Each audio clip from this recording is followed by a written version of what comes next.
everyone, thanks again for tuning into Sin's Workshop. Hope you're having a wonderful day. So, today we're going to be talking about The Dragon's Promise by Elizabeth Lim. Okay.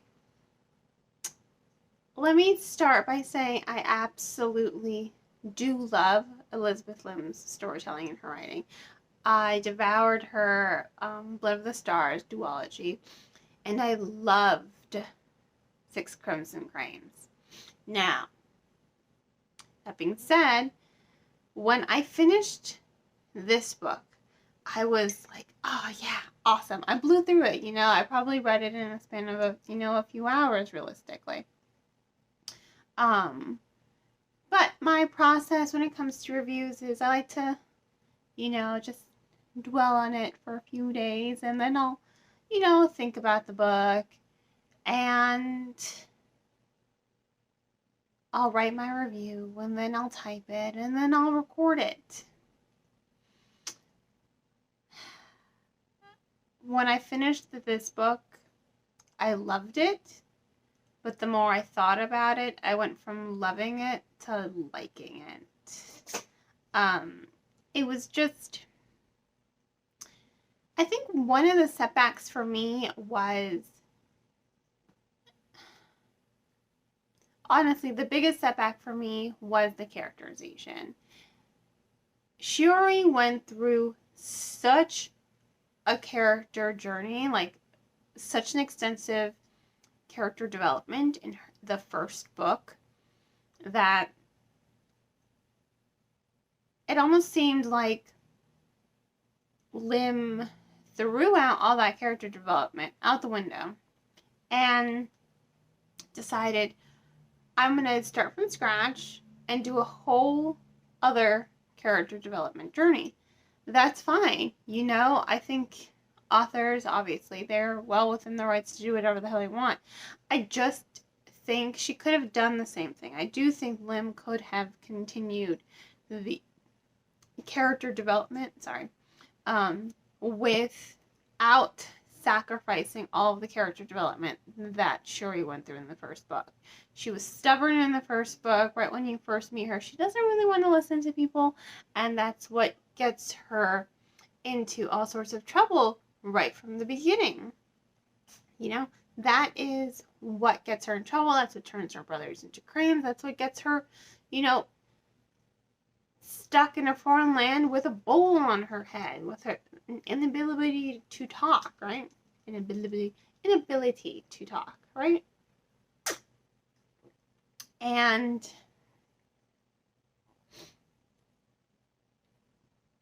while she's cursed in the first book, she learns to listen, she learns to pay attention, she becomes humbled, she becomes less stubborn. She's still stubborn, but she's more willing to open herself up to others and trust, other people, and listen and pay attention. In this novel, she goes back to being the spoiled princess she was in the beginning of the book. The Six Crimson Cranes.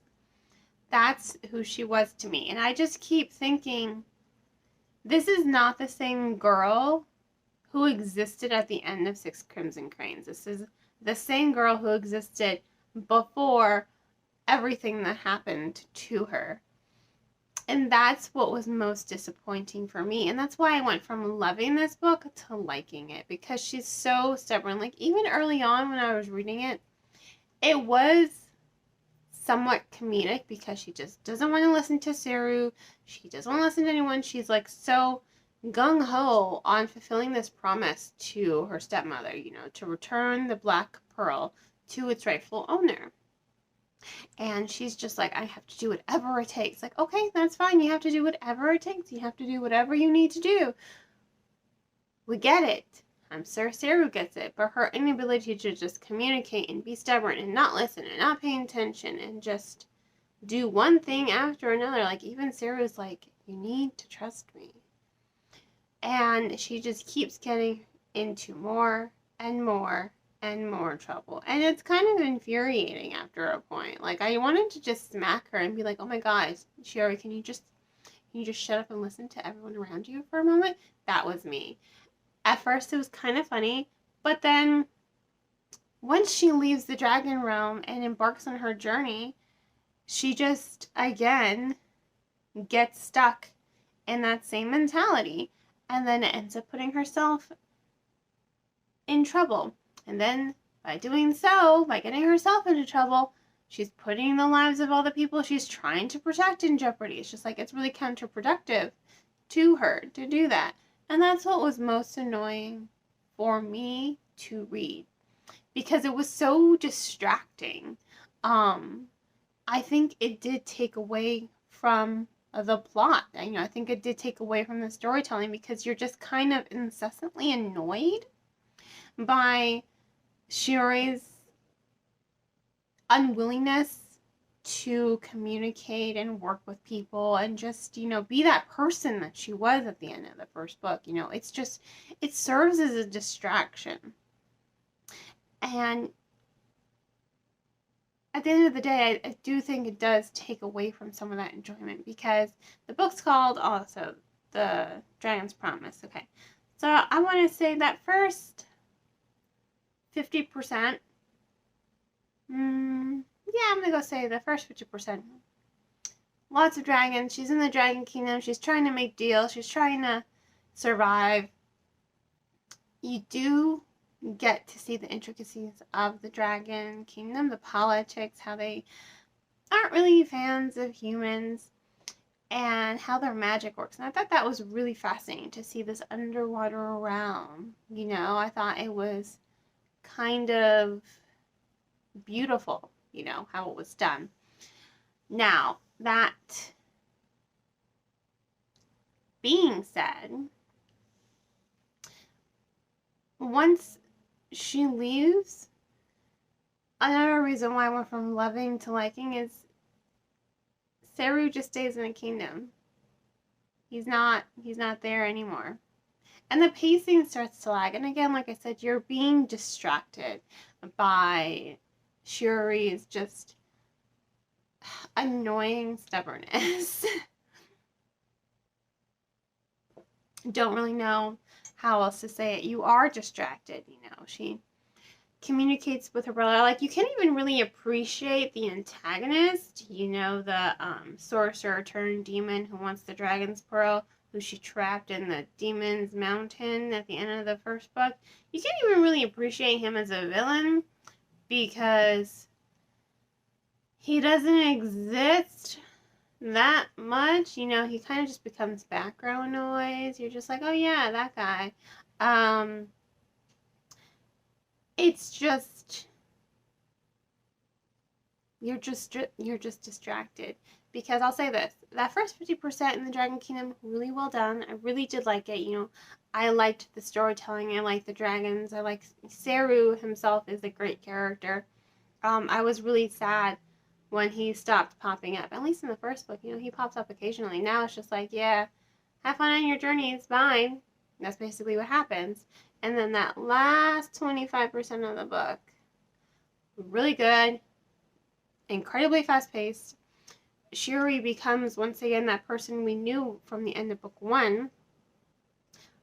She's more understanding. She's learning how to...